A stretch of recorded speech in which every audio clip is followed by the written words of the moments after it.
Well, let's get the latest now with Emily Ragobeer, who joins us from Toronto. Hi, Emily. What's the latest on the death toll there, and how are people coping as a result of this heatwave?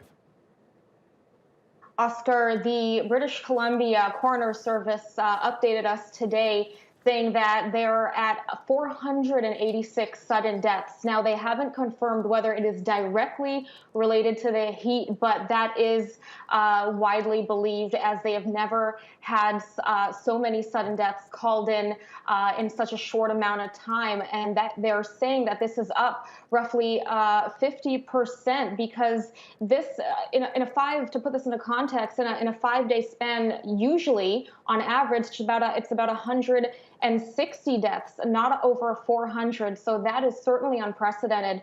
Again, the highest temperature that this country has ever seen is in the interior of BC, in Lytton, BC, at 49.6 degrees Celsius, which was reported yesterday. The weather now is tapering off a little bit, but it's for people who generally in British Columbia, for example, many people there do not have air condition. So it's a tumultuous situation for them.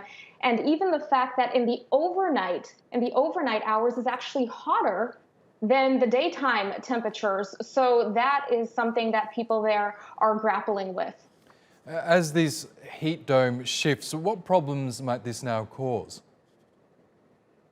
Yeah, so as the heat dome shifts into the eastern or more eastwards towards Saskatchewan and neighboring Alberta, for example,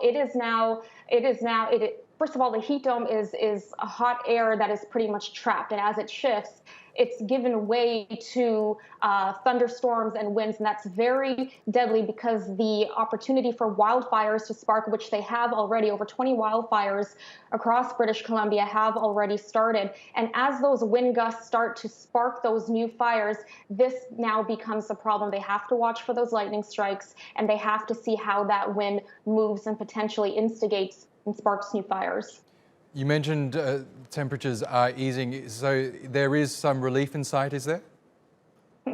Well, it depends on who you ask, but this is, you see, British Columbia and right up to the Arctic territories, including parts of Oregon, states in the South, Oregon, Washington, and California, because it's right along the Pacific coastline, they're getting that ocean breeze, but so they're used to milder temperatures in that regard.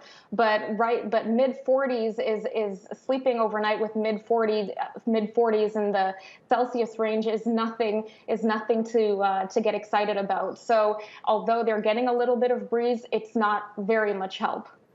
Okay, Emily Ragobeer, thank you so much for bringing us the latest from Toronto, Canada.